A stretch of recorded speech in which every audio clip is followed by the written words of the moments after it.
I don't want to go on a rant here. What the hell does rant mean? Yeah, it's the Patrick Ewing episode, number 33. Or the great Larry Bird, who also Jersey had the 33. Jersey 33. Shout out to the light funky ones. Rest in peace, Rich Cronin. God, it's still such a banger. I couldn't tell you another song that the light funky ones had, but Girl on TV. Yeah, no. Nobody knows that song. It was just as popular, but it came out after. There's no way it was just as popular. It may have actually charted higher, to be honest with you. There's no way. Light funky, the fucking Summer Girls was like everywhere. Every fucking where. That song is probably the dumbest lyrically written song of all time. Michael J. Fox was Alex P. Keaton. It's such a fucking banger. Fell deep in love, but now we ain't speaking. It's so bad. The great Larry Bird, Jersey 33. Okay, can I just say something? 3 years ago, the final living member, because everyone in the band is dead except for one guy, by the way. Oh, there are only three, though, right? I didn't know the second one died. So the final living member, Brad Fischetti, began touring with pop group O-Town in a series of dates during the Y2K tour. Yeah, Rich and Devin both died. Who died first? Rich died first. He had, I think, brain cancer. I wonder how Devin died. Shows there are 4 past members. They were active until 2002, and then Rich died in 2010. Devin died in 2018. Well, that's depressing. It's too bad. Yeah, and you were totally wrong. Yeah, I was wrong. Summer Girls reached number 3. How did that not even reach number 1? I wonder what did, because that's a damn good song. They had 3 and then 10 and then nothing. Oh, they did better. Girl on TV did better in the UK. It was a good song. Didn't chart in New Zealand though, so you didn't really accomplish much. If you're not charting in New Zealand, only 71 in Australia. Come on. Oh, the light funky ones. Their first single, parentheses, "Sex You Up the Way You Like It." That was a non-album single. And then I guess they were big fans of the show because their next song was "Step by Step." Big Suzanne Summers and Patrick Duffy guys. Or didn't New Kids on the Block have a song called "Step by Step" as well? Ooh, they probably ripped it off then. Yeah, Rich Cronin died in 2010. God. Was it? How did we become obsessed with that song too? Like I knew it's a great in song. high school. Yeah, I've heard that song before. It's just the lyrics make they're so ridiculous. They're just a bunch of fucking random one-liners. Billy Shakespeare wrote a whole bunch of sonnet. Awful. So bad. All right, I got good taste tests today. Oh, it makes me mad. But I feel we have a bunch of other bullshit we have to get through first. Can I start with my rant? I feel like you have to either start with that or just get rid of the unusual death follow-up because I don't remember what it was. We're going to go with, we'll do the unusual death follow-up first. So my soda's going to get cold or warm, so hurry up. It was Kurt Gödel, the mathematician who became paranoid and died. Oh, yeah, the idiot who wouldn't eat, yeah. So this moron, so no surprise, he suffered periods of mental instability during his life. Go figure. I think so. So he suffered several mental breakdowns during his life. He spent several months in a psychiatric clinic in 1935. Now, mind you, he died in 1978. So he had, a good 40 years of mental illness. So This is where it gets fucked up. Following the assassination of his close friend Moritz Schlick, which happened in 1936, he developed an obsessive fear of being poisoned in 1936. Hopefully the guy was assassinated via poison. He was shot. Yeah, that doesn't make sense. Right? He was shot. And then this guy becomes like, wouldn't you get an obsessive fear of being shot to death? Idiot. So for the next 42 years, he would only eat food prepared by his wife, Adele. She was hospitalized in late 1977, like you had said. She suffered a stroke. She was in the hospital for 3 months. Whenever his wife was on the other side of the room, she would say hello from the other side. That was funny. That was good. So that was good. She was in the hospital for 3 months. He didn't eat. He refused to eat. When he passed away of malnutrition caused by personality disturbance. I'm surprised he made it that long. Guess how much he weighed when he died? 78 pounds. Lower. That seems impossible. 74 pounds. He weighed 65. That's disgusting. When he passed away on January 14th, 1978. So, like, how? I don't understand how you get an obsessive fear of being poisoned because your friend got shot to death. Maybe it was a poison bullet. Like, that doesn't make sense to me. Like, if he had gotten poisoned, I'd be like, okay, you know, whatever. But friend gets shot. That's like if you get hit by a bus, I'm going to have a fear of flying. I have a fear of flying anyway, but. Idiot. So that's our buddy Kurt Gödel. Chase Utley is trending for some reason. Did he die? I'm trying to. There's a. So there's a play in the World Series where he like faked a throw and then threw it home. And somebody tweeted, Joe something or other. We see the dumb Jeter flip every day. We don't, but this play deserves all that attention and more. Kept the score tied, took the lead next inning, won the World Series in the inning after that. Set up a high baseball. Yeah, because you got to fucking shit on Jeter there. Everybody's shitting on Jeter all of a sudden. I wasn't the biggest Jeter guy, but people think he's the most overrated player of all time. It's ridiculous. Get the fuck out of here. Lumberland. Oh, they're fucking morons. I forget. I think it's Sully who I would hope like dies in a fire. Like, I just hate that guy with a passion. Big Nick, I'd rather be best friends with Big Nick than let Sully breathe another breath. Yeah, Big Nick has actually annoyed me less than Sully has. Much less. Well, Sully's an idiot. Big Nick is just like tries to be funny when he's not. And he's not. The fucking Lumberland. Did you see the quote, like the Manny Ramirez quotes that got taken way out of context? No. It was about Jeter. He was basically saying like Derek Jeter is like a New York icon, just like there are Boston icons. If you put him on another team, he wouldn't be as big. Like if you put him on the Royals. So people took it out of context, and he was basically saying Derek Jeter wasn't as good as people think, and if you put him on the Royals, he's nobody. Like they just totally took his quote out of context. Well, I mean, if Aaron Judge goes somewhere else next year, he's not nearly as big a star as he is now. It's true. He will be paid more. Playing in New York. If he went to the fucking even in California, look at Trout. He's a fucking nobody compared to Judge. Nobody knows who fucking Mike Trout is. Michael Kay was on the Rich Eisen show today, and he was like, just say it like that. I don't know why I said Rich Eisen. The Rich Eisen show. He basically said that the Yankees have a number that they're not going to go past, and Judge wants to be the highest paid player in baseball. He's had 2 seasons worth that. I don't know how you can give a guy $300 million plus when he's 30. He's going to be 31. I don't mind if they paid him per year the most, but if he's not going to get, they're not going to give him like 7, 8, 9, 10 years. There's no chance. I think the most they'll do is maybe 7, maybe 8, 8 at the most. Your brother is a fucking homer.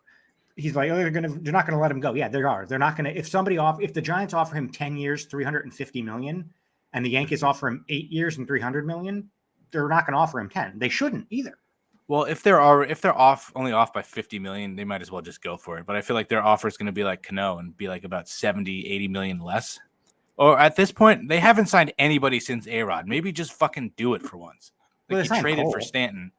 Well, no offensive player since fucking like they let Cano walk, which was fine, but stop fucking penny pinching the shit. But I understand he's going to get overpaid. He's too old. They should front load the contract, pay him $45 million a couple years when he's younger and still in his prime. So then when he's old and sucks, we don't pay him as much. That's what I would do. I don't think the MLB does that a lot. There's no salary cap, so there's like no real reason to do that. You know whose contract is that way though? Stanton's. Yeah, it's also a bargain. Yeah, completely. It's but interesting. If he had opted out, I don't know if he would have gotten more, but it feels like he probably would have gotten more. But it would have been close. Probably was not worth testing out, so it's smart that he stayed. If I'm the Yankees, I don't think he's coming back at all. I give him $300 million over 8 years. That's $37.5 million, and he's gone at 39. Maybe tack on some options. And he'd also make way more money in endorsements being on the Yankees. So if the best offer they got elsewhere was $350 for 10, he should take the Yankees offer and stay in New York. But and there are going to be teams like the Rangers that are going to offer him. I think he's either going, if he's not a Yankee, which I don't think he will be, Angels or Giants. That's where I think he's going. I can see the Mets offering a fuck ton of money too. I can't see him going to the Mets. He would take whatever the best deal is. I could see him. He doesn't have to move that far. Angels or Giants, I think, make the most sense. The Dodgers already have the best right fielder in baseball. I don't think he wants to play center every day. They're not shelling out any more money. The Dodgers for another fucking $300 million guy? No way. He'd Wouldn't be an it be idiot. great? He'd be an idiot to leave unless the money is so ridiculously bad, where it's like $100 million off.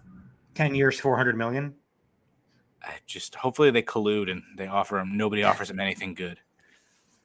But also, he could get injured again tomorrow, and Yankees could be like, yeah, that's just why we don't want to give you a lot. It's kind of upsetting that he actually is doing well this year. I was hoping he would have like a good enough season to where we could win the World Series, but not have a fucking MVP year. And we can keep him, but I don't think he's coming back. There's no way. I would be shocked if he came back. There's no way. Absolutely shocked. What if Yankee fans are dumb as shit. What if Judge walked and we used that money to sign like 3 guys, one of them being like Carlos Correa? I mean, I'm not attached to Judge anymore. I didn't like him when he wouldn't fucking talk about the vaccine. So I'm like, I like him, and I like Jeter. It was like, I like him, but not my favorite player. Yeah. So if he walks, it is what it is. I'm not really trying to get attached to these fucking guys anymore. That's because Jose Trevino's our favorite player at this point. It was Nestor. Now I think it's Jose Trevino. I don't know. Fucking, we don't have Judge is the only player who's like been consistently good. Everybody else is fucking throwing in their shitty starts here and there. Fucking Garrett Cole's one of our worst pitchers, for Christ's sake. Which is insane. But he's the only one that can go 200 innings. Yeah, he's the only one that probably will until he pulls his hamstring next week. All right, I need to do this taste test now. This is getting warm. So I saw this today. I've never heard of this. I didn't know there were different Baja Blast flavors. Baja Blast mango. So I'm fucking excited about that. And I also Did bought you get at the gas station? Stop and Shop. MrBeast chocolate. Unfortunately, I think it's dark chocolate, but it's sea salt chocolate. So I've never heard of that. You don't know who MrBeast is, do you? No. I know LA Beast. I don't know MrBeast. That's like legitimately pathetic. I'm sorry. Like, not even joking. Like, how do you not know who MrBeast is? Literally, like, the most popular guy on YouTube. No idea. Like, it's astonishingly pathetic. Like, angrily pathetic. Like, look him up right now. Like, how do you not know who that is? You're all over TikTok all the time. I've never seen him on TikTok either. Like, it's baffling. Like, you pay no attention to life. Well, like MrBeast is the 5th full-length studio album by the Scottish post-rock band Mogwai. That shouldn't be the first result at all. MrBeast is apparently one word. Yes. I did MrBeast as 2 separate words. Shouldn't matter. It should still come up as MrBeast. Yeah, I typed in 2 separate words. He's literally the first thing that shows up. It wasn't for me. I just don't like you. He's got 97 million subscribers on YouTube. How do you not know who this is? Never heard of him in my life. Literally the biggest YouTuber on the planet. Oh, but he has allegations of homophobia and transphobia and workplace bullying. So he's a piece of shit. You know nothing about anybody. You see one snippet and you just make a fucking snap judgment. Well, it's he's literally the biggest YouTuber. He's fucking almost 100 million subscribers, and you've never heard of him. I don't go on YouTube. That's not an excuse to not know who people are. You're on the internet. Because I don't go on the website that he's famous on? Is it dark chocolate? Certain artists, you still know who they are. It doesn't mean fucking, like, it's just baffling. Baffling. Elon Musk also promised MrBeast he'd give him Twitter if something happened to him. It's baffling that you're on Twitter every day and don't know who one of the most famous people on the planet is. This is actually pretty good.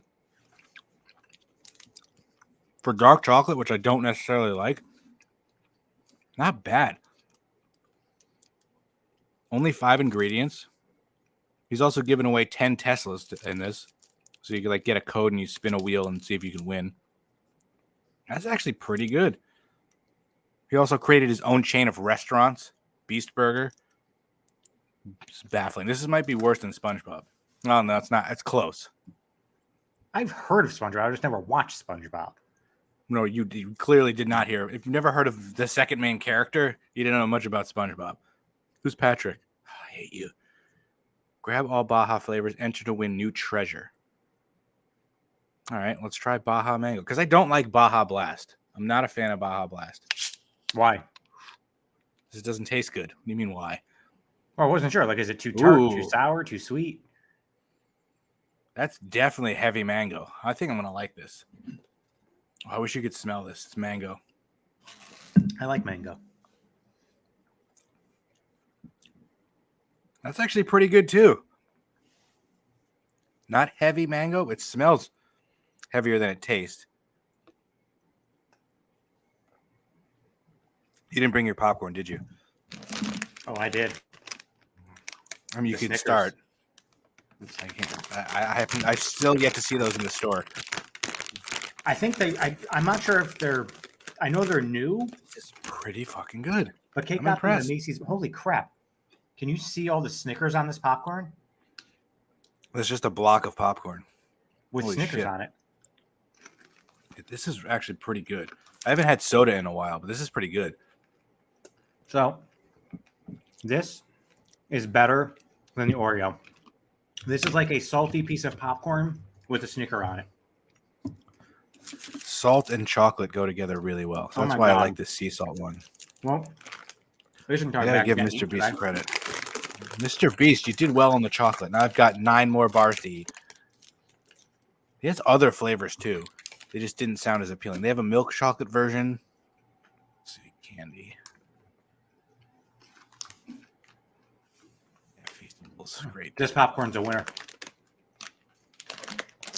The one flavor that they had like Kit Kat, they had Twix.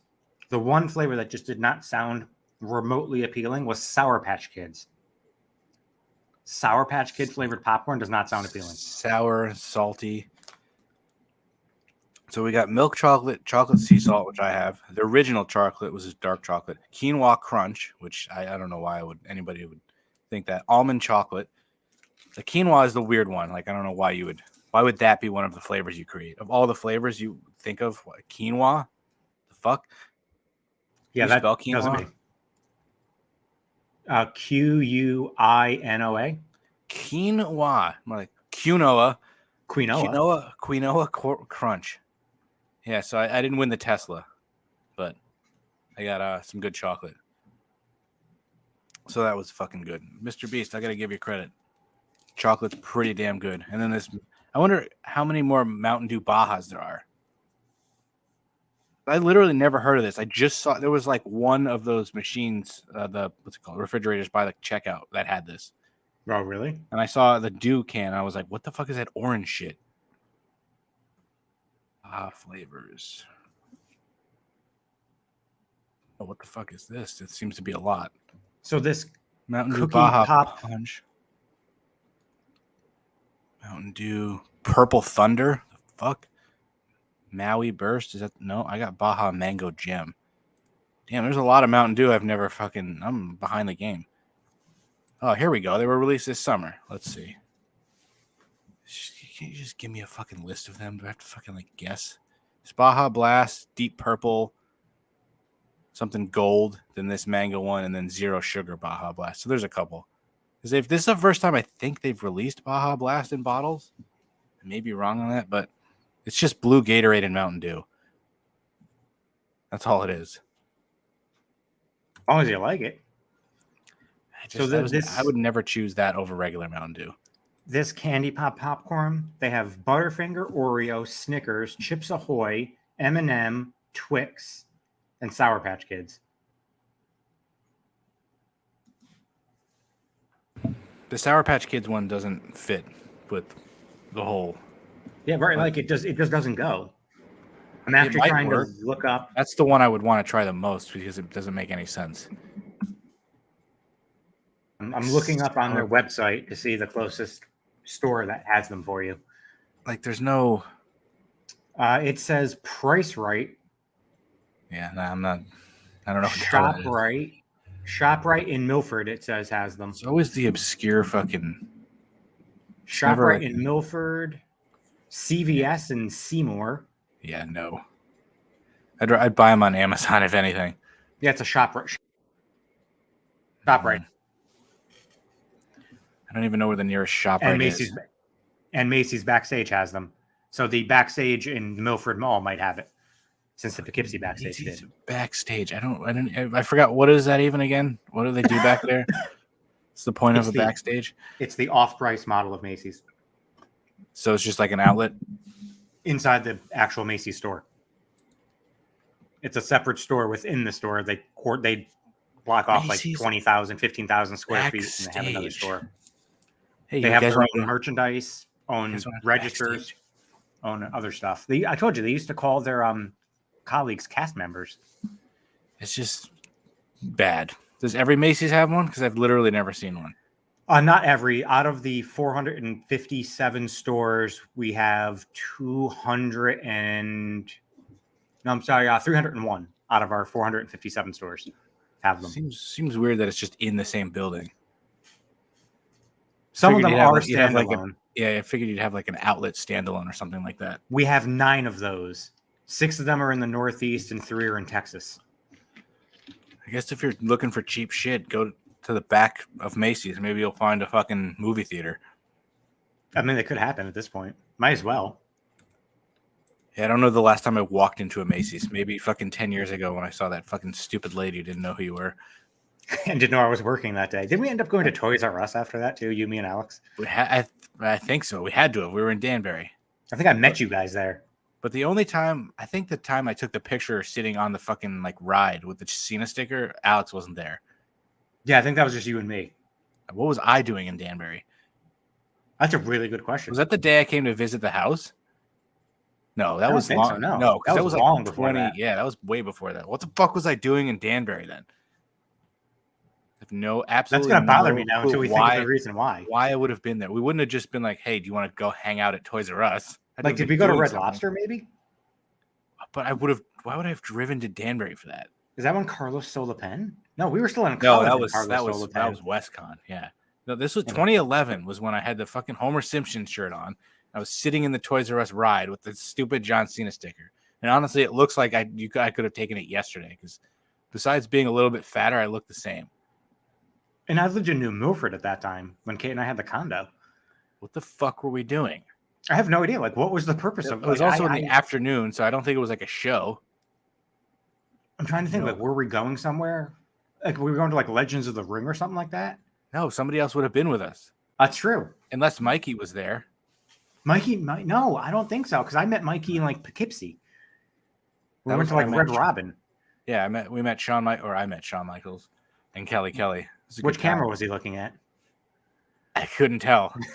That was before he shaved his head, and his eye seems to be getting progressively fucking worse. Like, there's no surgery they could do. He has the money. Just have the surgery to fix the crooked eyebrow. Well, I don't know what happened to it. Like, I forget. I wonder if I looked this up and just forgot. But something had to happen to his eye, like Stuart Scott. It was during a match, I think. Because it's just like it's at this point, it's just like really bad. All right, I think he injured his eye in 2004 during a no disqualification match against Kane. Fucking Kane, what a worthless piece of shit. I wish I wanted to tweet this out. I wish the Undertaker had gotten the job and killed his entire family when he was a kid, and not just his parents. Like, such bullshit. We have to deal with Glenn fucking douchebag Jacobs. I just appreciated everybody freaking just roasting him. I wish he would get a heart attack. Wish you get a heart attack. Him and fake Matthew McConaughey. All right, I'm going to keep eating this chocolate while you go on your rant. Wait, so during a no disqualification match against Kane, he suffered a nasty bump. His retina was damaged in the match. It was not considered severe enough to take time away from the ring, but he started to suffer from his lazy eye. Taking more bumps led to his lazy eye being noticeable over the years. Yeah, I would have probably taken a little bit of time. This was 2004? Yeah.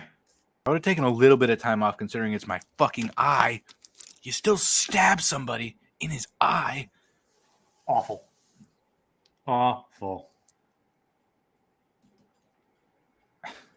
Somebody just sent me a meme that says, ladies, mansplaining is short for man explaining. The irony. All right. Hit us with the rant.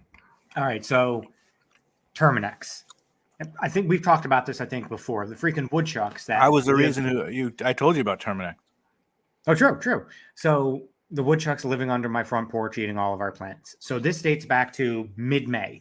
Back in mid-May, had a guy come out who works for Terminix, surveyed, was like, all right, here's what we can do for you. They're like, we're going to smoke out the woodchucks, and then we're going to install a fence under your front porch, 18 inches into the ground, under your porch so they can't get back in. Great, let's do it. Paid for it up front in mid-May. Oh. First red flag. Paid for it up front. The original appointment, they said, was going to be, I have to go to my calendar now. Original appointment was scheduled for May 30th, Monday, May 30th. They're like, they'll contact you, 24, 48 hours in advance. Okay, great, whatever. The following, this was on like May 15th was when the guy came. They had to order the product and stuff like that. So like 2 weeks later, we're going. And it's like May 27th. It's a Friday. I'm like, oh, they haven't contacted me about my appointment on Monday. I started thinking they're probably not coming Monday because that was Memorial Day. So, okay, I call because on the website under my account, it didn't say I had any service coming up. So I'm like, Oh, boy. a little nervous. So I call. They're like, oh, yeah, it's a holiday. They're not going to come on that day. Your appointment's scheduled for June 2nd at 8 a.m. Okay, great. See you guys June 2nd, 8 a.m. So then the website did update. My appointment on June 2nd was between 8 a.m. and 10 a.m. on June 2nd. Great. Pretty nice window. The day before, on June 1st, I get a text from the technician who's going to come to my house being like, hey, just let you know, I'm going to be there between 8 a.m. and 12 p.m. Okay. My appointment was 8 to 10. The window's now 8 to 12. Great. Awesome. The next day, we get to be 1 p.m. No one has shown up. Of course not. So I call and I'm like, hey, I had an appointment between 8 and 12. It's now 1. Haven't heard anything. No one's here. What's going on? They're like, okay, let's reach out to the technician. They're like, oh, yeah, the technician texted you, letting you know that he's running behind. I'm like, no, he didn't. Never got any text. They're like, yeah, he's running behind. He's not able to come today. Okay. Running behind. What was his first appointment at midnight? Right. So there's the first issue. So like, they'll call you to schedule an appointment. So after I get off the phone. And this is a national fucking chain. Terminix is all over the country. Yep. So after I get off the phone, then the guy sends me a text because he probably had no intention of texting me. And then they've reached out to him being like, WTF. He's like, yep, sorry, running behind today, not able to come. So I'm like, okay. So I called Terminix. At that point, again. if I was him, I would have been like, hey, I'm sorry, I guess you didn't get my earlier text. Not just send the text that you should have sent 9 hours ago. Exactly. So now I already have a sour taste in my mouth. So now this is June 2nd. I call on June 3rd, the next day, since nobody from the office called me to schedule a new appointment. So on June 3rd, which was a Friday. I can't believe they made you pay up front. I don't know. Right. Is Terminix like franchise? Maybe this is like a sketchy franchise owner or some shit. They have their own branches and stuff. So like I'm dealing with the Newburgh, New York branch. Yes, so you're going to have to go all the way up to the Supreme Court of Terminix. Oh, it gets into that. So Friday, June 3rd, I call and I'm like, hey, no one ever reached out to me. What's going on? Like, oh yeah. Are you available on Tuesday, the 7th? Yeah, I'm available Tuesday, the 7th. Somebody should contact you in the morning to let you know what time they're going to be there. Great. See you guys Tuesday, the 7th. By about 2 p.m. on Tuesday, the 7th, when nobody has contacted me, I call again. And I'm like, hey, what's going on? Somebody was supposed to call me. They're like, oh, no, no one was supposed to call you. They said they'd call you if they had an available appointment for you. And nobody called you, so they didn't have an appointment. I'm like, that's not what the lady said to me. Like, I paid $700 because I paid $700 for this, by the way, $700. So paid $700. No one's come to my fucking house to install the fence. Nobody's getting back to me. The woman's now getting rude with me, being like, sir, we said we're sorry. What more do you want us to do? I want you to install the fucking fence that I paid you to do. I was like, this is getting ridiculous. So I'm like, somebody contact the branch to have them contact me because they will not give me the phone number for the branch, the email address for the branch. I know where the branch is. The branch is literally, nope. No. This is the great thing. There's no phone numbers to the branch. There's no email addresses to the branch. I know where the branch is because it's directly next door to my cardiologist. So I'm like, so you're telling me I could literally go to this office right now? You should. So they're like, somebody from the branch will contact you. Okay, so this was Tuesday the 7th.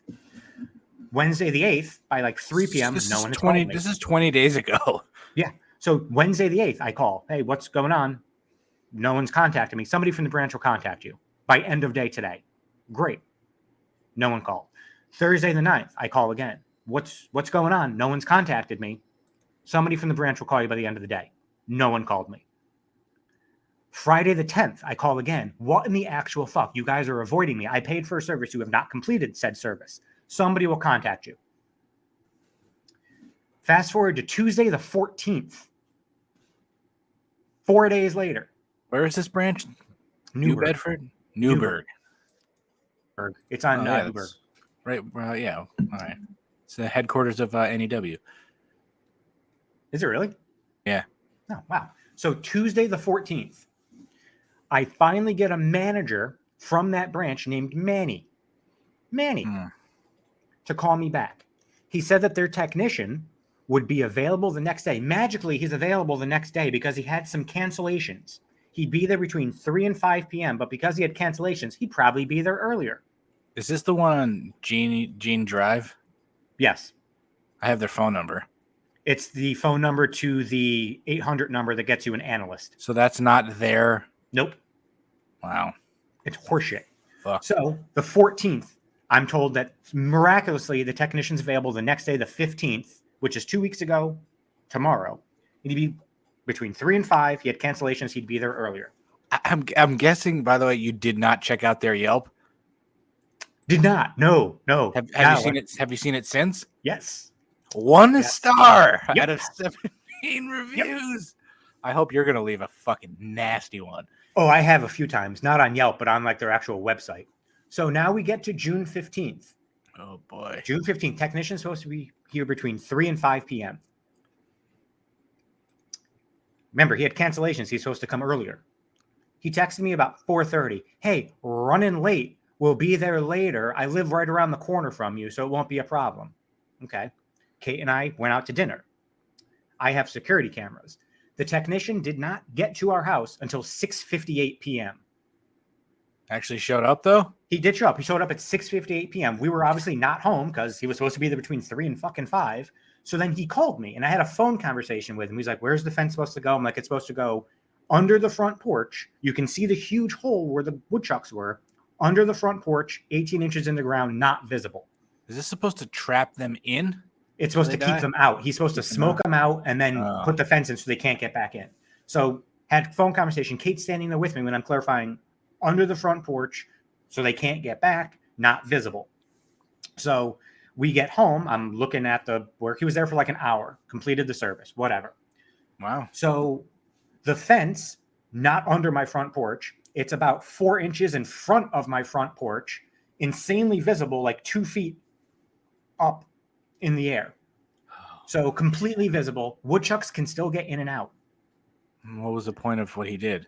Exactly. So the work was not completed to the specifications of everything. So now the next day, the 16th, I had a 5-minute call with Terminix at 10 a.m. because I remember all this. I was like specifying the work wasn't done correctly, need him to come back out because it wasn't done the way that we had discussed, not the way that I discussed it with him or the original consult that I had back in May, because they can still get into the fucking area.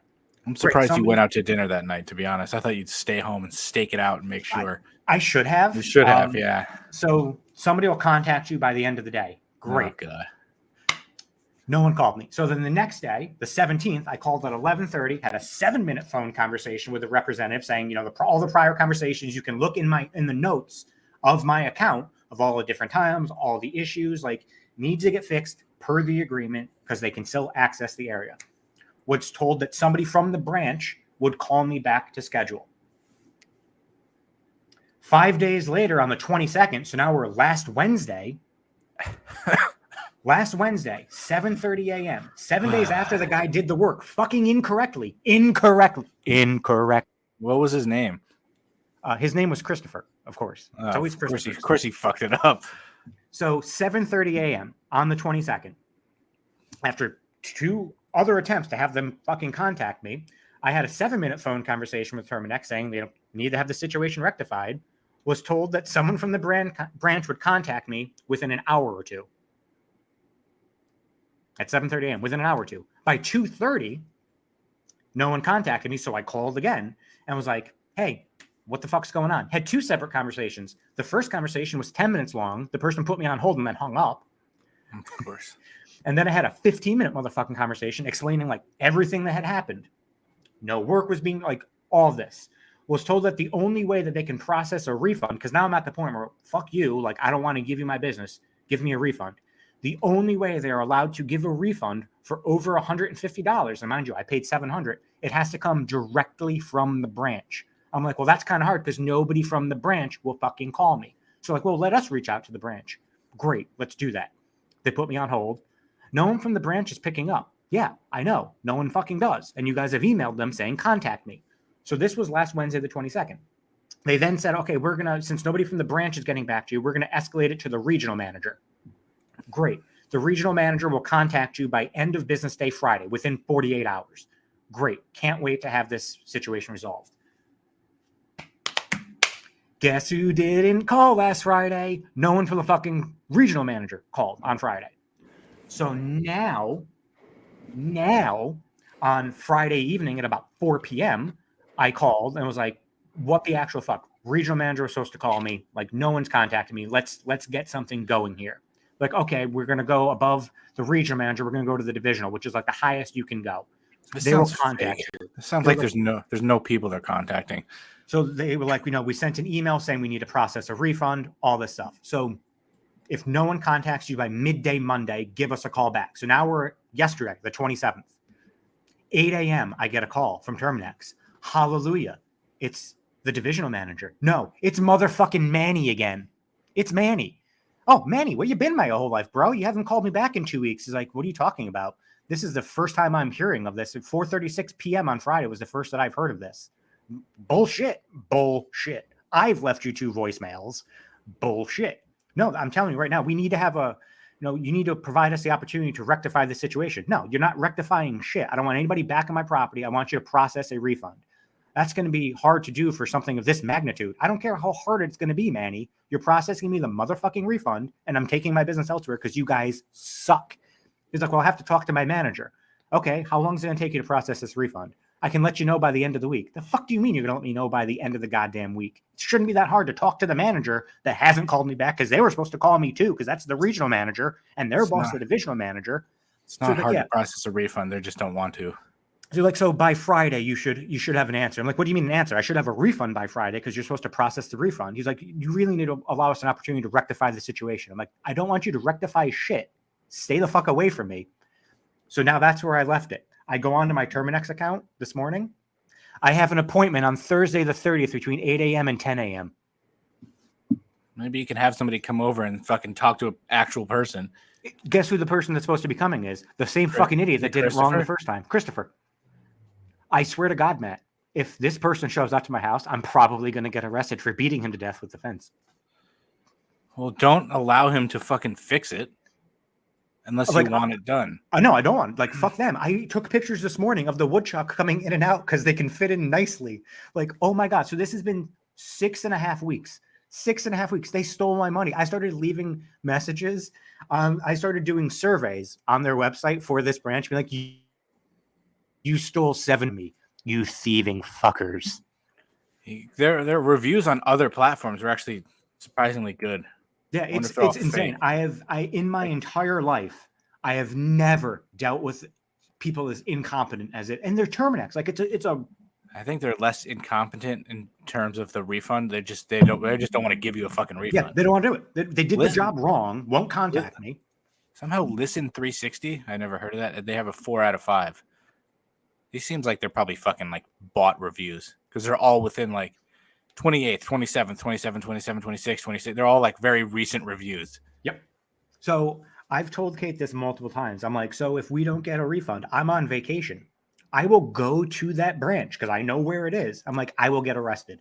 I will be a Karen and I don't even care. I wonder when you get the cops involved. I've already started taking notes and everything. I'm probably going to sue them at this point because they stole $700. Like, it's ridiculous. Even if you lose money suing them, you should do it anyway. It's worth it. Totally worth it. I have lawyers in the family. My sister-in-law is a lawyer, for God's sakes. It's insane. My blood. I sent you a picture last week. I was like connected to my heart. My heart rate was like 150 because I was just screaming so much. It sounds like it's like a fucking front for something. And they're like, I guess we can go out and like install a fence or something. Just figure it out. I don't know how to do it either. And they're really like laundering money for the mob. It would not surprise me, like in the least. I feel like I was being punked. And since you were the one, you shouldn't have gone out to dinner, you dipshit. I shouldn't have. I never thought the guy was going to show up. Was it at least good? It was Mexican. It was pretty good. Had a watermelon margarita that night. We're actually going there again for dinner tonight. I didn't think the guy was going to show up. You gotta fucking. That's of course. Of course, as soon as you leave, he's gonna show up. You should know that. He showed up 2 hours later, though. What the fuck kind of dinner was this? Fucking 9-course meal? No, he showed up 2 hours later than he was supposed to. We left at Oh. like 6:30. I was like, And he you showed were up out to 20 dinner minutes for after 3 that. hours. So How far was the restaurant? Like 20 minutes. I'm surprised you didn't leave. I was go watching him back. on the cameras from the restaurant. And first of all, he's supposed to smoke out the woodchucks to make sure they weren't there. He never did that. So if he had actually installed the fence correctly, they would have died under there, and I would have had that stench. Yeah, that's probably worse. Yeah, so that's where we're at now. That's where we're at. Oh my god. So I know we haven't had a rant in a while. That was like a 20-minute rant because it was a long fucking story. So still to be continued. There's still not a resolution to this. We can we only have to do one bracket at this point. But Randy texted me something. Oh, where the hell is it? So needless to say, fuck Terminix. Yeah, so that sounds pretty. Never use Terminix, I guess, unless maybe the reviews are better. Check Yelp first. Yeah, seriously. I told you this was going to be a good rant. I mean, I feel like it kind of it lived up to the billing. So Randy asked 3 random questions. The first few are like pretty. This one's common, but like I don't really have a real answer. If you and Ramey were head of creative for WWE, what would you do to make WWE better? Raw is actually pretty good. Yeah. They're not really doing a lot wrong. I would obviously not have ever unified the titles to begin with. Yeah, I would. That was a mistake before, and like now that it's happened, it was a huge mistake. Especially since he's not on TV. Like it's so dumb. You have literally no champions on TV. Like your world champion is one guy and he's not on either show. It's just astonishing. I would have not let Cody Rhodes work out, so he wouldn't have gotten hurt. No bench press, Cody. I would probably have the U.S. champion and the Intercontinental champion. Now that they actually put it on Gunther, I feel like it's going to be presented much better than it was. But I would make those titles actually mean something again. I liked Rick. What are some underrated wrestlers in WWE and AEW? Ooh, who's underrated? Fucking Chad Gable's underrated. I love Chad. Dude needs to be on TV more. Shoosh. Alpha Academy incredible. Is amazing. Just Chad Gable alone with that fucking fat toad. What's his face? Otis. It's like they need to be on TV. I actually really like Ezekiel and that whole storyline. It's so dumb, but it's so fucking entertaining. He's turned it into Ezekiel, Elrod, whatever your fucking name is. Kevin Owens is incredible. Sami Zayn, I feel like, is still underrated. Yep. But he needs a haircut. And then 3 out of nowhere. What are some of your favorite baseball ballparks? Camden Yards. I miss old Yankee Stadium. If we could take new Yankee Stadium and take you know how you can walk into the stadium and see the field from wherever you are? Yeah. If you could put that into old Yankee Stadium, I would have old Yankee Stadium back. Because new Yankee Stadium is kind of lame. I'll be honest. I've only been to Citi Field once, and Citi Field's probably nicer. I enjoy going to games at Citi Field more because of the aesthetics. The food is better. I mean, I like sitting in Yankee Stadium. It looks nice. It's just not like anything that great. I miss the old Yankee Stadium. Same, but I would say my favorite stadium though is Camden Yards. I love going to Camden Yards. Camden is nice. My least favorite is Fenway because it's a fucking shithole. I've never been. Really? I've never been to Fenway. I've only been a few times. I sat in like the press box area up front, and then I sat in like the seats where you're like, if you look straight ahead, you're staring at the center fielder. Like, who built that fucking ballpark? Like, it's just so like the field is nice. It looks cool, but when you walk into the concourses, it just looks like a fucking shithole. Did you ever go to Shea Stadium when you were younger? Yeah, definitely. So I went to Shea Stadium in Brian Cashman outside of Shea Stadium. I think it was 2000. No, it was earlier than 2000. It was 1998. It was when Mark McGwire was trying to get the home run record and getting it. But 98, they had a double header against the Cardinals. It was during Wimbledon. During the U.S. Open. During the U.S. Open at Arthur Ashe Stadium. So parking was atrocious. It was me, my mom, and my dad because my brother didn't want to go because he was like 17. So this was August. Yes. So hot as balls. My dad's a big guy. He couldn't fit into the seats because they were so narrow. Why did you take the whole family to a Met game? Because I wanted to see Mark McGwire.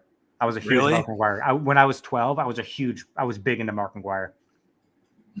I had a Cardinals hat, Cardinals jersey, just because I love Mark McGwire. What a fucking fake fan you are. Holy shit.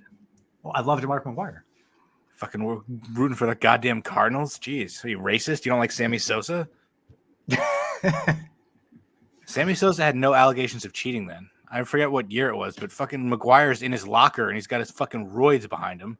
They weren't like the Androstine Dione or whatever. Yeah. I'll never forget that word because of him. Yep. And his fucking 70th home was it? I think the record breaker was the like puniest piece of shit home run. Like wasn't it off like Steve Traxel or something like that? Yeah, it barely went over the wall and he almost missed first base. Yep. Summer of fucking 98. I vaguely remember that. That's when I first really started watching baseball. And fucking the Cardinals probably finished, I think, like fourth place or something. No, they're better than that. I don't think they were a playoff team, though. 98? Well, there was only 98. National League. They finished third. Come on. They were only 19 games out of first place. The Cubs were better than they were. Yeah. I forget the Astros were in the National League at that point still. Yeah, I wish they stayed. Bastards. Wait, they won 102 games in 98. Yep. There were a lot of good fucking teams in 98. Braves had 106. Astros had 102. And look who went to the World Series. Rangers won their division with 88 wins somehow. Guardians 89. Yankees 114. The Red Sox went 92 and 70 and finished 22 games back. Yep. That's insane. Well, don't you remember 14 and 48? They only lost 48 times. That's insane. Their record at home was 62 and 19. Away, 52 and 29. So they were way worse on the road. That's really bad on the road. That's absurd. 52 and 29. Well, you know what the Yankees are on pace for this year? Probably around 117. Right now, we are on pace to go 118 and 44. I don't even know if I want to break the record because I don't. It's like the 0-1 Mariners. They didn't even make the World Series. I don't. I feel like the Yankees aren't going to really do well in the playoffs. They'll have if things keep going, they should finish with the best record. So they'll get that bye. And then if they can somehow come out and not shit the bed in the first round, it's still 5 games, right? The wild card is like a best of 3. Best of 3 all at the home team's park. And then if we end up playing Boston, I just have bad feeling. Or Tampa, because Tampa will get healthy by the end of the year.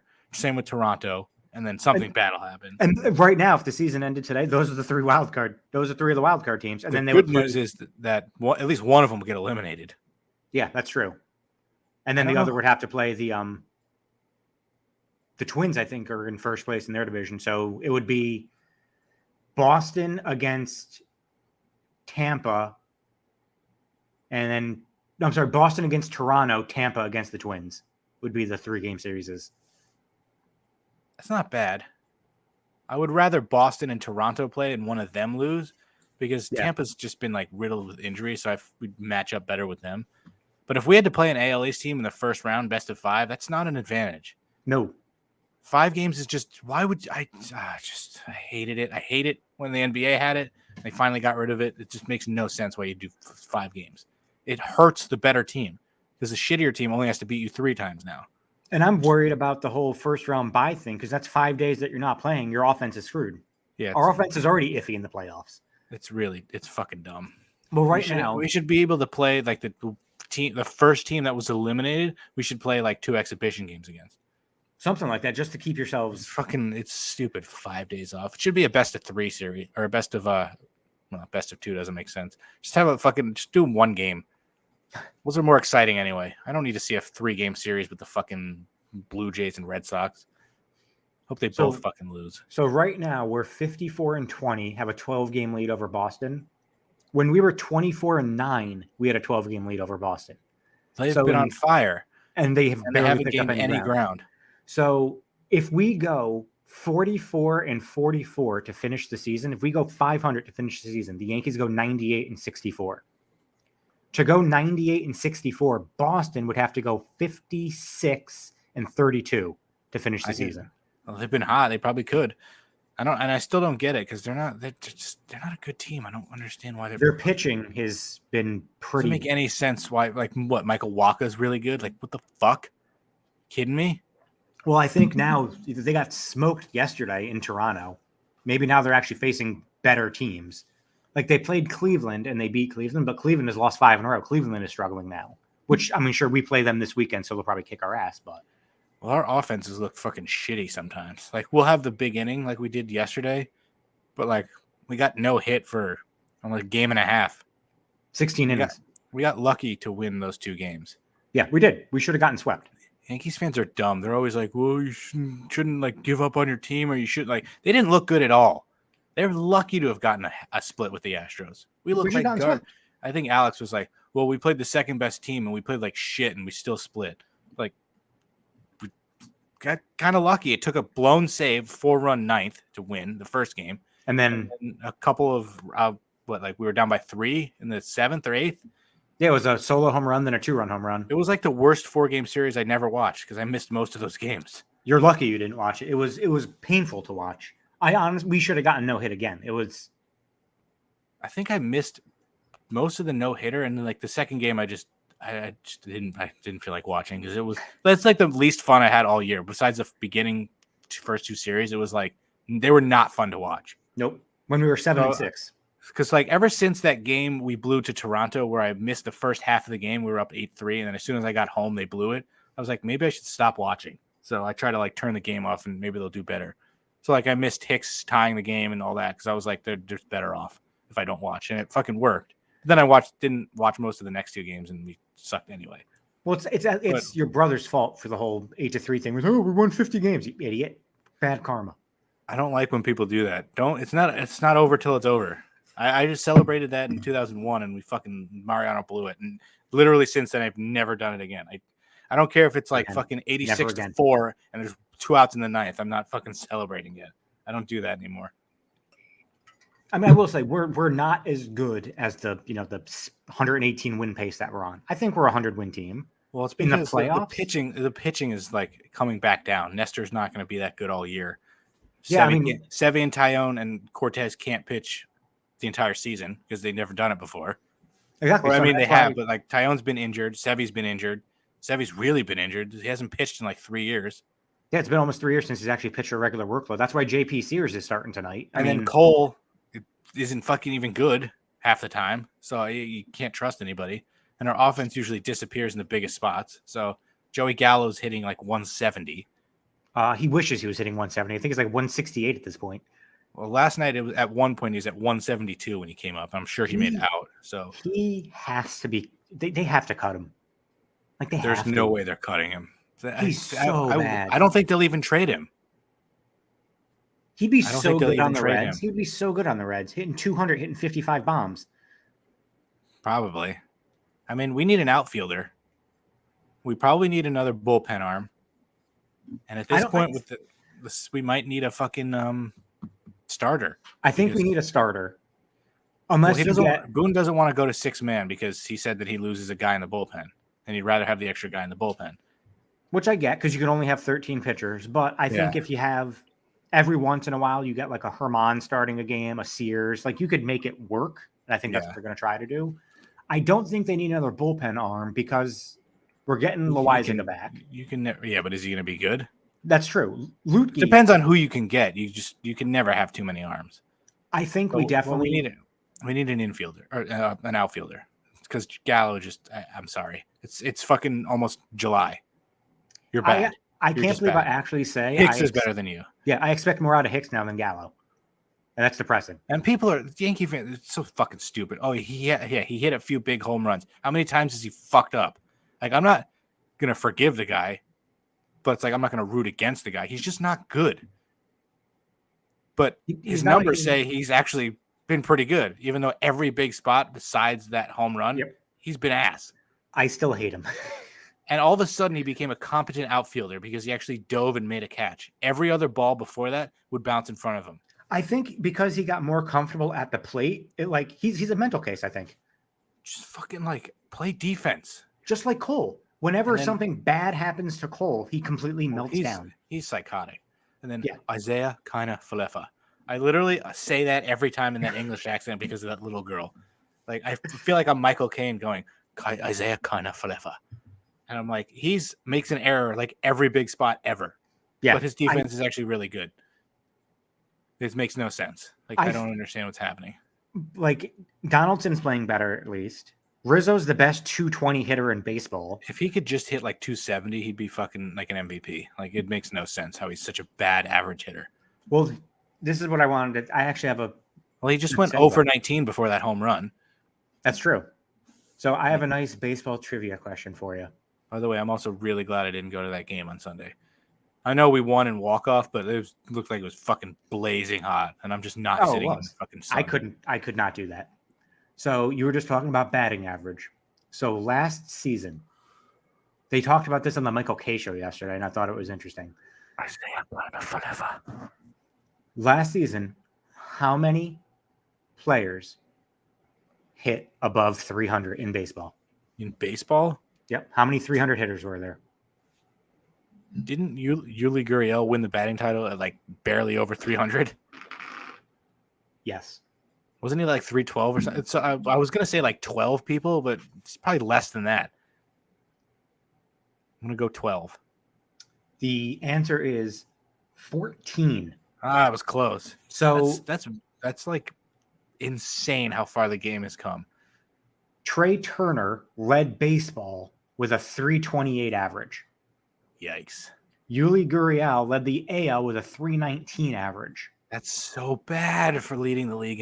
And he's also hitting like 210 this year or something. Can you name anybody else that hit 300 last year? Well, nobody on the Yankees did. No. Do you know who the Yankees leader was in batting average? What, did DJ hit like 279? Aaron Judge led the Yankees at 287. That's so weird. I get that home runs are way more important, but like, do you know how nice it would be to have a leadoff guy hitting like 330? And just think 3 years ago we did. 2 years ago we did with LeMahieu. Yeah. It's insane. So can you name anybody else hit 300? I'm trying to think who else is like a good hitter. Adalbero Mondesi? Yeah, you wish. Did he have like 2 at-bats and he got 1 hit and then didn't play again?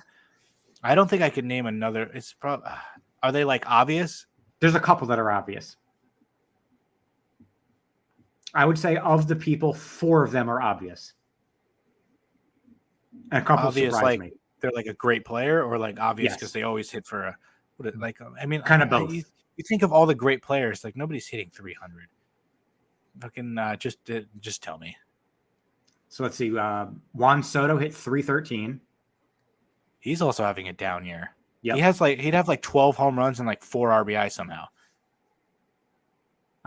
Michael Brantley, not one of the obvious ones, but he hit 311. So that's He's a good average hitter though. Vlad Jr. hit Who's the other 311. Astro? Oh, Gurriel. So Vlad Jr. hit 311. And he's having a down year. The Blue Jays are having a down year. It makes no sense. They should have been way better. Jose Barrios is awful right now. He hit 300? He wishes he could. He can't even throw the ball. Bryce Harper hit 309. My fantasy team has Acuna and Harper, so I'm kind of fucked. He's only out 6 weeks, they said now, I think. Still, yeah. It's the heart of the season. I'm kind of fucked. This is one of the obvious ones you missed. Tim Anderson. Oh, that fucking guy? He hit 309. But now here's a couple ones that hit 300 that if you had given me 500 guesses, Nick Castellanos hit 309. Starling Marte hit 308. Adam Frazier hit 305. Austin Riley hit 303. Brian Reynolds hit 302. Freddie Freeman hit 300. And something called a Nicky Lopez on the Royals hit 300. That sounds like a fucking street mob guy. Oh, and now Harrison Bader is on the IL. Jesus, I have Bryce Harper, Polanco, Harrison Bader, Andrew Heaney, and Liam Hendricks. You're going to have to drop somebody because don't you only get 4 IL spots? Yeah, I'm trying to convince Bobby to fucking up this shit. But fucking, like, come on, man. So right now, how many players do you think in baseball today are hitting over 300? Judge. Nope. He's dropped below 300. Oh, that's right. He sucked recently. He's almost at 290 now. There's probably 8 players. Surprisingly, we're at 19. What the fuck happened? 19 players hitting 300. Who do you think's leading baseball in hitting? Wait, hold on. How bad is plantar fasciitis for a Uh, baseball player? How long do you think Bader's going to be out? Is he even worth keeping? he's probably going to be out for at least a month, I'd imagine. Right now, his numbers aren't too bad. Oh, it's like, look, we go by OBP in fantasy. I have like nobody even close to 400. My best OBP is fucking Wilson Contreras, for God's sake. And Well, fucking wonder how many people Harper. in baseball have a 400 OBP? None. 5 in all of baseball. What is happening? 5 in all of baseball. I gotta put Harper on the IL. Fuck this shit. So we have 19. Who's leading the league in average right now? In the National League, it's Paul Goldschmidt hitting He's having a good 347. And then in the AL, it's Luis Arez on the Twins hitting 345. Damn. Have you seen what Luis Arez has done in his career so far? No, but do you know who Brendan Donovan is on the Cardinals? No. His OBP is 408. He plays first, second, third, shortstop, and outfield. Adding him right now. How many at bats has he had? Because he doesn't qualify as a league leader currently. No, he's got 169 at bats. The last 30 days, he's been pretty good. Yeah, I have no choice. I need to fucking add somebody. So Luis Arez on the Twins, this is his 4th major league season. His average year by year, 334, 321, 294, 345. He's like the modern day Rod Carew. He converted. He's only 25. I did. Thank you, Adam Sandler. Hanukkah song. Fucking Chinooka song. So, Trent Grisham, 93 at bats. Yeah, no. Do you know Fernando Tatis Jr. is currently 5th in the National League All-Star voting for shortstops, and he hasn't played a single game? That's why fan voting sucks. I think the All-Star is fucking dumb. You need to do an All-Star game and then have an All-Star vote at the end of the year for what your real All-Stars are. You could have a great first half and then like die, and you'd like still be Nestor an All-Star. Cortez. He went from being a surefire, probably going to start the All-Star game, to now he shouldn't even make it. So like I don't like the All-Star game being. I'm like, just glad that it's not for home field 15 advantage. Oh, that was even worse. He made 15 All-Star appearances. Yeah, well, what was the second half of the season like? Like you never know. Like the Pro Bowl is the only one that really like makes sense. But that's just a stupid game. Yeah, nobody cares about it. What they should just turn it into is just like a full-on skills competition. Like I like the NHL skills competition. I like the NBA skills competition that they do. I mean, they still have an All-Star game though, which is stupid. But a hockey one is pretty cool. They do 3-on-3 now. What they should do is make it worthwhile by like the winning team gets like $1 million or something, $2 million, whatever it might be, to split between the players. Oh, hockey, they're not going to do anything like that. Oh no, definitely not. But like if baseball, something like that, because you're going to have some rookies that are making no money make the thing. Like when Pete Alonso was in the home run derby, he made more winning the derby than his actual salary. I wish I could make nothing like that. Speaking of MLB, let's do some pickle. Let's do it. All right, I'm gonna guess fucking Anthony Santander because I just added him. I like that name on the Orioles. I like it. Ooh, hey now. So it's in the AL or in the NL East. He's a right-handed thrower. What is the fucking... Oh, yeah, thanks for lighting up switch hitter. So he's either a lefty or a righty. That narrows it down. And he's within, not a right fielder. He's within a couple of years of 27. Not a right fielder. Okay. So it could be a pitcher. Do we want to rule out... Do we want to try the NL East? Yeah, let's rule out the NL East. Let me go... since we want to rule out a pitcher, just to make sure, let's do Max Scherzer. No, it's not Max Scherzer. Can't be Max Scherzer. Why? Because the age. He's not 27, yeah. Who, DeGrom, what is he, 31? 31, 32. What about Taijuan Walker? Walker? Yeah. Right-handed batter, right-handed thrower from America. Nothing else correct. So it's... If you would give me 45 guesses, I would not think Taijuan Walker is from America. Sorry. Racist. Sorry. So we know it's the AL then. So we'll go AL West. How old is Tim Anderson's too young, isn't he? No, I think Tim Anderson's almost 30. All right, let's try him. That's also not the AL West, but okay. Well, it's yeah. Yeah, do it. It's the AL. Boo. AL Central. Not on the White Sox. He's also 29, not a shortstop. All Okay. right. AL Central. What about no? That guy's too young. Who's on the Twins? How old is Correa? He's not a shortstop. What about oh, he's not from America. I was gonna say, what about Luis Arez? Yeah, that's what I was thinking of, but he's only been in the league for 4 years. He's probably not. He's 25. Really? Yeah, but he's not American. He's from Dominican. Gio Urshela's too old. Gary? Yeah, fuck Gary. Alberto Mondesi. Should we try Gary? He's not from the United States. He's from the Dominican. Yeah. What about Whit Merrifield?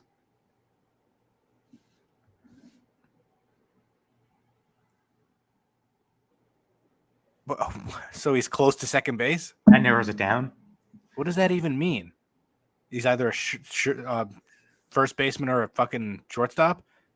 No, it means he plays an infield position. Okay, so he plays an infield position. Who's a first baseman? Second? Who's a first baseman for the Twins? First baseman? I think it is Luis Arez. Oh, okay, then that's not him. I don't know why I'm fixated on the Twins. Who's on the Guardians? Josh Naylor. He's their first baseman. So the first baseman on Cleveland. Come on! A first baseman on Cleveland. Josh Naylor's Canadian. It's their DH. It's their DH. So backup first baseman? Owen Miller. It's Owen Miller. It's Owen Miller. I'm telling you right now, it's Owen Miller. Why do a player that nobody can guess? It's Owen Miller. It's not even the fucking first baseman. It's the backup first baseman. Today's player was Owen Miller. Watch his highlights. No, thank you. Fuck you, MOB. Why every week it's some obscure asshole though? But I knew he was the DH at least. I typed in NHL pickle. I found I think I found a real Wordle. I can't remember. No, not that one. Fans can now win the Stanley Couple. What is that? Oh yeah, where's that? Hurdle. There it is. All right, I'm gonna let you start. Give me an NHL player. Not Dustin Byfuglien. Man, what about Shesterkin? Got the goalie out of there. Fuck that guy. Good thing I know how to spell his first name. Oh, all right, that narrows it down. It's a 26-year-old in the league. I don't know how many 26-year-olds. Fuck. How about who would be around 26?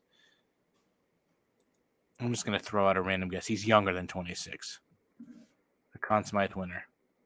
Oh, hey now. He's in the West, in the Central Division, and he's a defenseman from Canada. Oh, boy. Look up the Central Division. Is that like Vegas? I don't know enough about hockey to do this. If it's not like an immediate fucking guess, Central Division. We have Let's to. see. We got the Avalanche, the Wild, the Blues, the Stars, the Predators. 26. Who's No, Kevin Fiala's not a defenseman. It's the fucking defenseman. The Jets, the Blackhawks, and the Coyotes. Who's a 26-year-old defenseman on the? We're screwed. Just pick a team and find a defenseman and say his name. What about they just won the freaking Stanley Cup playoffs. Yeah, the Avalanche. What do you think McCarr's on? Oh.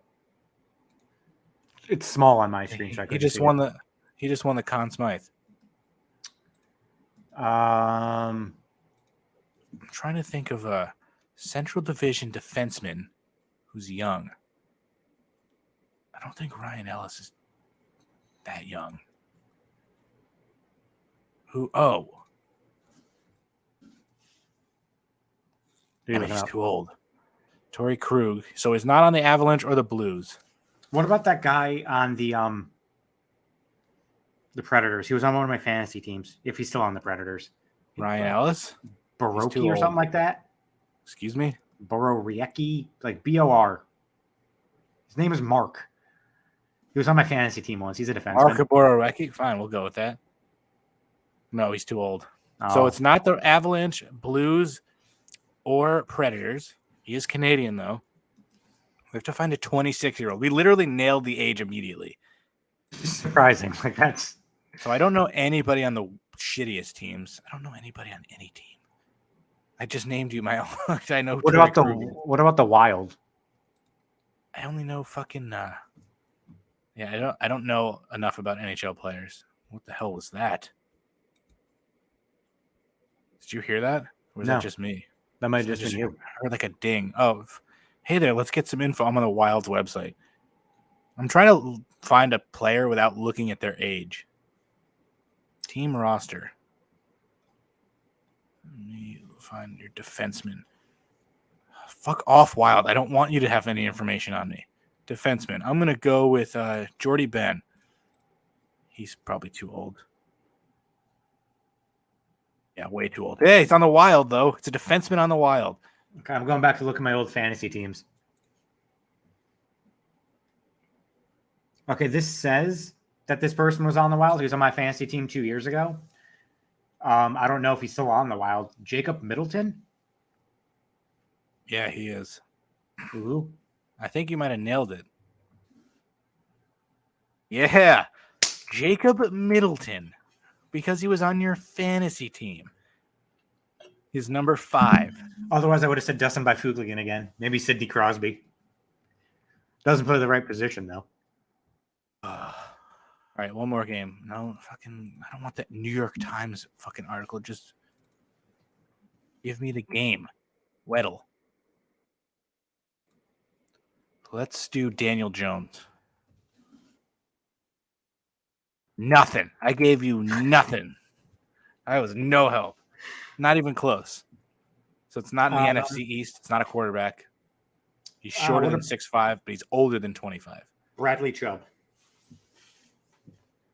Why'd you call him Bradley Chubb? I don't know. I like saying Bradley. Actually, that's true because nobody ever calls him. I was thinking of Nick Chubb for some reason. Oh, wait, hold on. How do you spell Chubb? Chubb. Why isn't he on there? Is he out of the league? He might be, actually. You want to go? Well, do you want to go Nick Chubb? Yeah, try Nick Chubb. Is he older than 25? He's got to be. All right, it's a running back. Okay.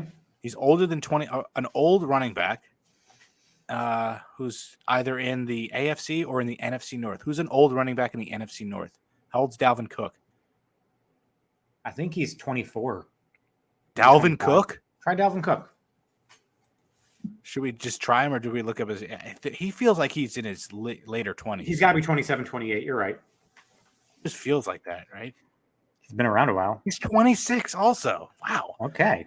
So it's not the NFC North, so it's the AFC. And a running back. An Who's old older than 26. Back. Jonathan Taylor's not older than 26. Nope. I'm trying to think. Clyde is not. What about Carlos Hyde? It's going to be like an obscure back. What team is he even on now? Wasn't he on the Jags? Yeah, is he still there? I don't know. It's the last time. He's not even an option. Jesus Christ.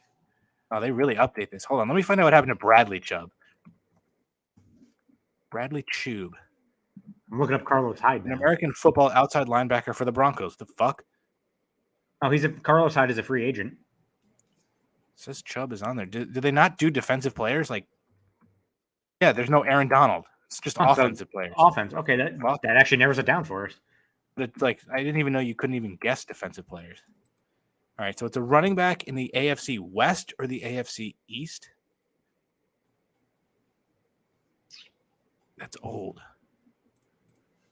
What about that dude on the freaking Patriots? James White. That dude on the Patriots, they have 48 running back. He's old. James White. It's not the AFC East. James White is 30. So he's between 27. He's 27, 28, or 29. And he was around the jersey number 24. So it's not the East and it's not the North. So it's the South and the West. What about the Derrick Henry? No, I was going to, yeah. Derrick Henry's not 30. Is he 30? I think he's 29. I don't know if that's within the. He's young. Oh, wait. Let's do Derrick Henry then. Fuck. 28. It feels like Derrick Henry looks like he's like a 40-year-old. Yeah, he does. So he's not in the South. Okay. It's the West. Christ. It's not. Josh Jacobs is too young. Well, Eckler, the dude on the fucking Broncos. Melvin Gordon. Yes. Is he still on the Broncos? Oh, we'll find out. It's got to be Melvin Gordon now. Has to be. Yeah. 100%, baby. Let's Has to go. be. All right, that was good. I can unshare my screen now. Oh, it's gone. Sports Wordle. Oh, yeah. I got this random NBA trivia question. What are we doing at time? Damn. Your rant took up like 86 minutes. I told you I was going to take up the entire episode. Where is this? Can you name the top 1, 2, 3, 4, 5? Can you name the top 10 players who scored the most points in the 1990s in the NBA? There are a few of these where you're just like, what the fuck? They're on this list. And there are some obvious ones. I wish I had tried to guess this before I saw it because I always miss the obvious ones. But just in the 90s? In the 90s. So that would be 1990 to 1999, in case you were wondering. Michael Jordan. Michael Jordan, keep track of these so you don't forget. Michael Jordan is number 2 with 18,014 points in the 90s. And that's with missing all of 94, most of 95, and 99. So I got one. Karl Malone. So he's number 2. Karl Malone is number 1. 21,370 points scored and like 2 people raped, I think. That might have been before the 90s. Patrick Ewing. I was just going to say, I actually mentioned one this morning. 60. Yeah, when I woke up, I was like, today's Patrick Ewing day. 16,914 points. Number 3, Patrick Ewing. I'm just trying to get the obvious ones that like David Robinson. He is number 4, 16,715 points. I don't think you will, in 1,000 years, guess number 5. But you don't have to go in order, just throw out names. Hakeem? Hakeem is 6th, 16,484 points. There are 3 more obvious ones and then 2 less obvious ones. Charles Barkley. He is 9th, 14,852 points.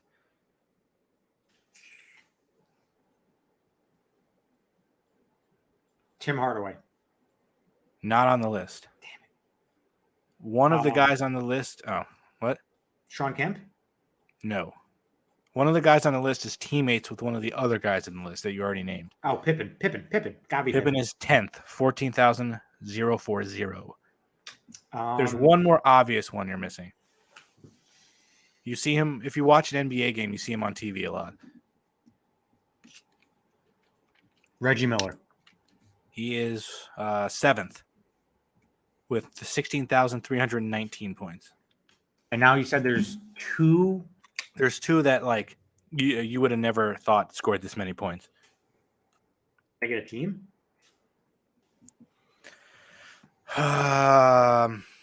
Fine. Number 5 is a Sacramento King. Sacramento King. Chris Webber? No. I don't know if he was a king. I don't know if he was a king in the 90s. Mitch Richmond? Mitch Richmond scored the 5th most points in the entire 90s. How? What? How? 16,613 points. And then the other guy is a classic 90s player. He played, I think, multiple teams, but this shows him on the Heat. On the Heat. And it's not Tim Hardaway. Oh, it's not Alonzo Mourning. Are you sure? Is it Alonzo Mourning? No, it's not. I think he also played on the Lakers and the Hornets, maybe? The Lakers. Hornets. See what teams he played on. He played on Miami, the Hornets, the Lakers, actually a season with the Knicks, Rockets, and then the Clippers. It's your favorite food. I actually know it then. What's your favorite food? It's Glen Rice, baby. Yeah. Glen Rice, 15,371 points. Top 10. Malone, Jordan, Ewing, Robinson, Mitch Richmond, Hakeem. Mitch Richmond scored more points than Hakeem. Reggie Miller, Glen Rice, Charles Barkley, Scottie Pippen. You know who I'm surprised that I didn't guess and who isn't on that list? Shaq. I could see why Kobe drafted isn't. in 92, so probably didn't score enough. Gary Payton too. I'm sure they're probably like in the Yeah, they got to be top 20, top 13,000s. 15. Yeah. That's fucking Mitch Richmond. Forgot how like much of a scorer he was. I love that fucking name, Rich I'm Mitchman. surprised Chris Webber wasn't on there. He must have. Was too busy calling fucking timeouts, I guess. Or did he get drafted like later in the 90s? And I'm just like, I have to look up Chris Webber now. He Well, got drafted in 93. Wow. Oh Thought yeah, it was that's earlier right. than that. All right, I guess. Fuck. Just let me go over the Money in the Bank card, which you said was what, like the most incredible pay-per-view ever. No, It's I said got- the actual Money in the Bank match I thought was pretty good. You were talking. You said let's go over the card. You said actually pretty good. Bianca and Carmella, awful. Fucking the Money in the Bank men's, women's. Ronda and Natalya, awful. The Usos against the Street Profits. The Usos can't win a match now. And then Theory and Lashley. It's a pretty lame card. But the men's match is it's always going to be good. Who's the last? There's still one spot left. it was supposed to be between Kevin Owens and one of the Zico family members. I wonder what happened. Kevin Owens, I think, got sick. Can it just be nobody and then like Cody walks down and does the Lesnar and just takes it and comes back later? Like that's also Saturday, which I'm gonna forget. Yeah, I'm gonna forget that it's Saturday too. I like that it's Saturday though. It's kind of nice, and I don't have to worry about it on Sunday. The women's match I think is gonna be pretty good too. Becky needs to win. I hope she wins just so she can add that to her accolades. It's like Shotzi gonna win? No. Fuck Raquel Rodriguez. I mean, I could see her winning it because she's big and whatever. Any of the others actually could win. I doubt Asuka's going to win. I doubt they're going to actually give it to Liv. I don't think they're doing anything with Alexa, and Lacey Evans sucks. So it's like Becky and Raquel. And like in the men's I would match, love for Shotzi to win. That'd be awesome. In the men's match, though, it's anybody but Omos actually has a legitimate chance. I think it's going to be Seth Rollins. Though. I feel like Omos might fucking win it. Do you imagine that? Remember, there's only one title, so I fucking hate it. I don't think they'll go with Riddle, even though they probably should. I think it should be Rollins. Have Rollins cash in on Roman, and then have Cody beat Rollins at WrestleMania next year to win the title. That'd be like the perfect ending to the story. No, have Seth cash in on fucking Roman and Brock again. Oh, actually, that'd be pretty sweet. At SummerSlam. He does that shit again. And then he's champ. But I don't understand what they're gonna do. They have to ununify the titles. Drew should beat Roman in fucking Wales. But like, how do you ununify the titles? I don't get it. Is Brock really gonna? What happens if Brock fucking wins at whatever the fuck they're facing? He's got both titles. He's just champion again. You need to ununify the titles. It's ridiculous. You need two titles. You need. What if they had Seth cash in during that match, make a triple threat? He pins Brock, so Roman doesn't get pinned. And Seth says, I only want one title. I don't need to have two because I'm Seth freaking Rollins and I'm the best, blah, blah, blah. And Roman just has the other title. And then he loses it at Clash. That makes no sense. I'm just trying to rationalize. There's no way they're going to be able to get one and not both off them. Yeah, you go, oh, Seth, you won. We're splitting the titles back up. Just fucking have Adam Pearce just say I made a decision from fucking the board of directors took time from investigating rape or whatever the fuck they're doing to fucking they want two titles again. What they should have done was they should have made it like a 2 out of 3 falls match, have one title per fall. You stole my idea. Didn't I talk about that last time? I would have had Cody, Roman, and Seth. Then you have the triple threat match. Winner of the first fall gets one title. No, yeah, I'm sorry. This was if there's no Wales pay-per-view and you're just doing that because I feel like Seth and I feel like Drew's not getting it. Then you have winner of the first fall, say it's whatever, Seth. He wins the world title, leaves the match, then you have a singles match. Cody would have beaten Roman for the WWE title. Then Roman can go fuck off to Samoa or whatever he's going to plan on doing. Fuck off to Samoa. Because he's never on TV. Hey, we're going to put the titles on you, and then you're going to defend it once in 5 months. Do I have to be on TV every week? No, you can stay home. It's cool. We don't need a world champion, especially on SmackDown, which is awful. Although I'll be honest, Roman was just, I feel like Roman just got stale for a lot of people. It's like Paul Heyman in the same promos. Although I forget what it was. Somebody at work was not responding to me. So I just went up to them. I was like, acknowledge me. I was like, all right, that is catching on with Roman. But like, I don't even know the last time I saw Roman before he faced Riddle. Like, I have no idea. I think when he made Riddle and Orton lose the titles. Like, I hardly watch SmackDown that much anymore. It makes no sense how it just switches on a dime, where Raw is much more watchable and fucking SmackDown blows. I guess it's got to be what Bruce is actually paying attention to. The one he doesn't pay attention to is probably better written. I was gonna say he sucks, so yeah. And I'm also just Paul Heyman's just it's the same shit. Same with Brock. It was the same shtick. Like it's enough. Roman got cool, and then they overdid it. But I'm fine with him being off TV a lot, and he came back and had a fucking. I was like, I have to watch this match. It was a really good match, but like he should not be champion, especially both. He shouldn't have both. Like it's if awful. He was having both and he was on both shows every week, different, but he's not. That would also be overkill too. Yeah. All right, I'm done. Why did you bold? I still hate that you do this. Why did you bold the MLB trivia question? You didn't do that. Do you have an MLB trivia question? Yeah, we went over it. It was the batting averages thing. Oh, that was that? Yeah. I thought that just came out of nowhere because I was talking about OBP or whatever. No, it was just a perfect segue for it. All right, we're done then. I'm gonna have to pick a death. Let me unbold all this shit. I love doing it because it pisses you off. So I have to undo it because then I type it in and it's bold. And yep. God, we haven't done Family Guy in a while. We haven't done any of our games in a while. We're just too busy with other random shit.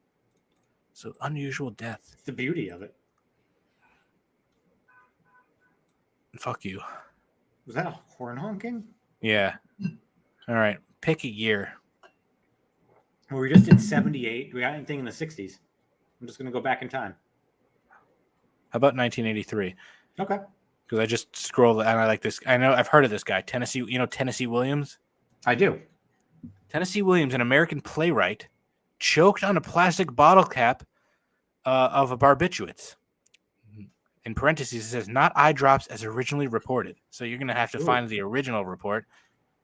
So he choked on a plastic cap of a bottle of barbiturates. I did not know that. He was 71. In the 70s. Yeah, 70. Wow. He died in 1983. Thomas Lanier Williams III, a.k.a. Tennessee Williams. I do not think I knew that. I had no idea he died in a weird way. Yeah, me either. Oh, the guy next to him is Dick Worthiam. I have to do him next week. Dick Worthy? What? Dick Worthiam. We're doing him next week. Oh, yeah, that's a good one. I should have done that one. Oh, man, I kind of want to do two. You want to do two? We'll do two. Let's do two. Because now that I'm reading it, I don't want to wait. Dick Worthiam, September of 1983. Dick Worthiam, a tennis linesman, died after a ball, I'm not making this up, hit him in the groin, and he fell out of his chair, striking his head on the hard court surface. He got a ball to the nutsack, and he fell out of his chair, and he died during the U.S. Open of 1983 when Stefan... Oh, I'm doing your job for you, sorry. That's the research part. Yeah, he got hit. I thought it was going to be like he got hit in the groin, ruptured a testicle, and like bled to death or something. But he fell out of his chair and hit his head on the hard court. I need to see who won that fucking that U.S. Open.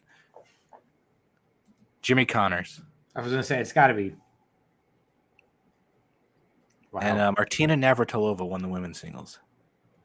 Dick Worthiam. You'd imagine. Did he beat? Did Jimmy Connors beat like John McEnroe or something in the finals? Yvonne Lendl. Poor John McEnroe then. Man, tennis is on. Wimbledon is on right now. I was watching a little bit of that fucker Rafael Nadal, even though I can't really hate him. I'm just a Federer guy. Djokovic, I fucking hate. Yeah, Djokovic's a piece of shit. I don't dislike Nadal.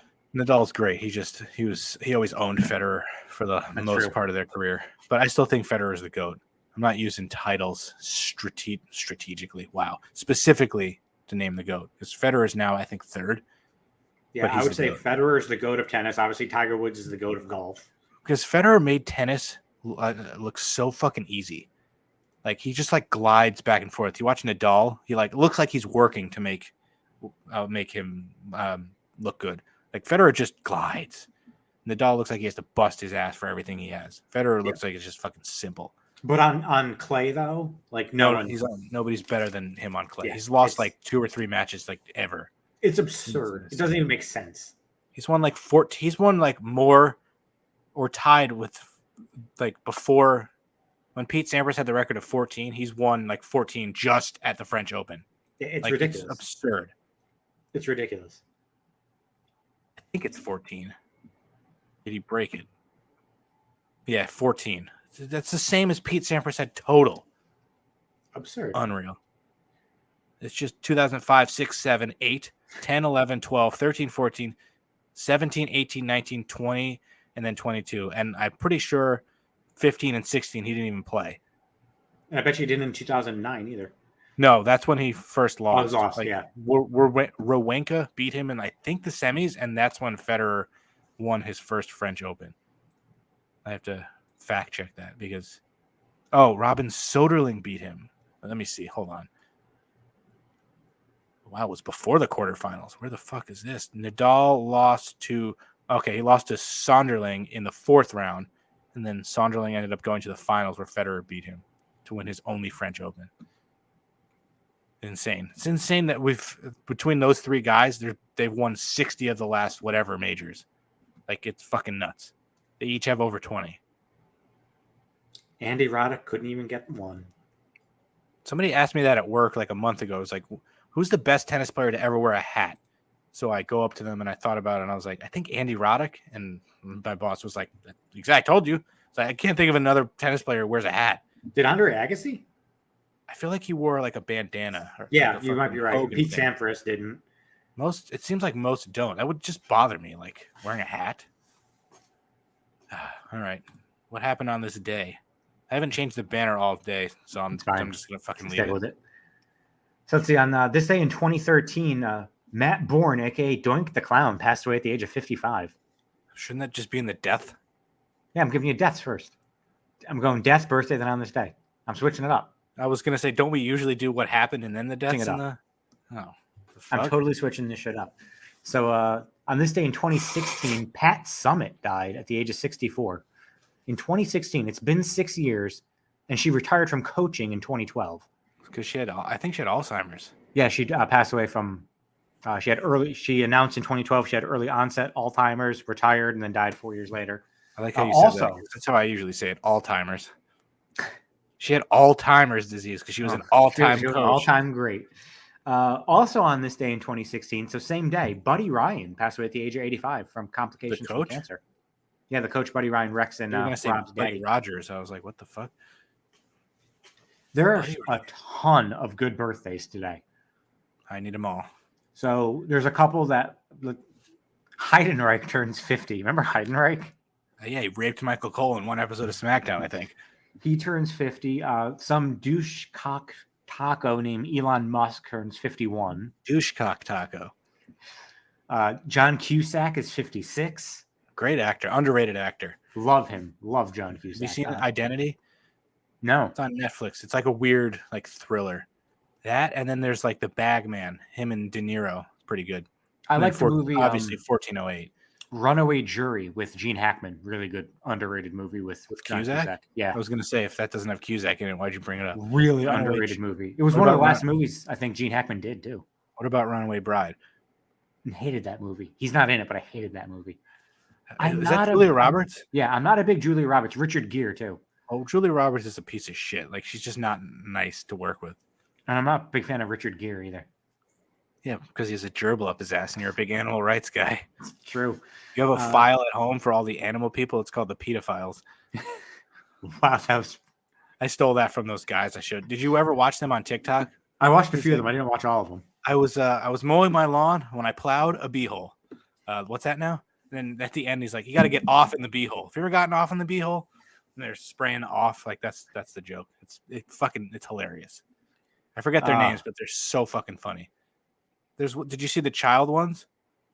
No. He was like, he had a pair of scissors and he goes, "We like to make the kids look sharp. We are terrific child groomers." And the other guy's like, "No, we're not. Nope. No, we're not. I wish you hadn't told people we were child groomers." It's so fucking funny. One of the videos I watched wasn't even that far down on their. It was from like 2 years ago, so they like stopped making videos for a while. There was one where he's like, there were a bunch of trans kids hanging out here. He's like, what are you talking about? They're dressed as Dracula. He's like, yeah, trans kids, Transylvania. You've been calling them trans kids the whole time. I gotta find their names for these people. Just fucking followed them. While you're doing that, John Elway turned 62 today. Kathy Bates turned 74. Kathy Bates. Mel Brooks, 96. Still hanging on there? Mel Brooks, 96. It's Joey Thompson comedy. They play Dick and Doug, the male Karens. It's fucking hilarious. Like, I was legit. It takes a lot for comedy to make me like legit laugh. I was just sitting in the car fucking laughing. They created a neighborhood association for protection or whatever called the NAACP. And the other guy's like, no, dude, I supported you all this. I don't even want to be part of this. You can't do that. So look them up. Fucking hilarious. They were good. Some things that happened on this day, just to close us out. In 1919, the Treaty of Versailles was signed, ending World War I and establishing the League of Nations, not the one with Wade Barrett and Alberto Del Rio. Del Rio and who else was Seamus. Rusev and Seamus. Oh, God. League of Nations. On this day in 1998, so we have two, in 98 and 99, two wrestling-related ones. David Cohn and David Wells threw perfect games. Asshole, I said wrestling, not baseball. Yeah, they're big wrestling fans. Two wrestling ones in the same day, back-to-back years? Back-to-back years. What the fuck? 98, 99? In June? Both. It's an old pay-per-view. Back-to-back years. 98 and 99? I have no idea. So 1998, King of the Ring. Wait. It was on June 28th, both years? Yeah. That's insane. Who won 98? 98, 99. Triple H won one of those? No, he won 97. So this is not because of the King of the Ring winner. So it wasn't Stone Cold Steve Austin, but there was a match that happened. Oh, 98. Fucking duh. It was the Hell in a Cell match. And then Hell in a Cell with Undertaker and Mankind. And then 1999. Who won the 98, though? Was that like a Billy Gunn year or something? I think it might have been. And actually, I was wrong. So it was not King of the Ring back-to-back years. 1999 was the day after King of the Ring. So now we're on Monday Night Raw in 1999. 1999, the day after the King of the Ring? Yep. By the way, it was Ken Shamrock in 98 and Billy Gunn in 99. I did not even know Ken Shamrock won the King of the Ring. Yeah, I don't really remember that. What the fuck happened the night after the King of the Ring in 1999? I have no idea. So, in the main event of Monday Night Raw, Stone Cold Steve Austin defeated The Undertaker to win the WWF World Championship for the fourth time from Charlotte, North Carolina. This was the most watched wrestling match in the history of cable television. It got a 9.5 TV rating. That got a higher rating than Hogan and Andre on the main event, or whatever the fuck that show was called. Well, cable television, not WrestleMania. No, I mean there was a. Oh yeah, it also wasn't cable, so that makes sense. 9.5 TV rating. That's insane. They can't even. How many million viewers? Is that how many million? That's like 9 or 10 million viewers. So when it says it got a 2.1 rating, is that just million viewers? I think so. Because like they can't even come close to they barely come close to cracking 2 million. They had to get Roman on a special attraction for SmackDown to hit over 2 million. And you're doing a 9.5? I'm wondering what Raw's going to do since Cena was on there yesterday. Probably did well. I mean, I watched for that. It was good, too. I'm trying to see what it... No, I don't know, 9.5 grading. Yeah, when I typed that in, I got like IMDb ratings, which kind of, I was like, no, fuck this. So that's gonna, because I would assume that, because usually when they say what the fucking ratings are, they say how many people watched. And you need to fucking find this for me because it's gonna bother me.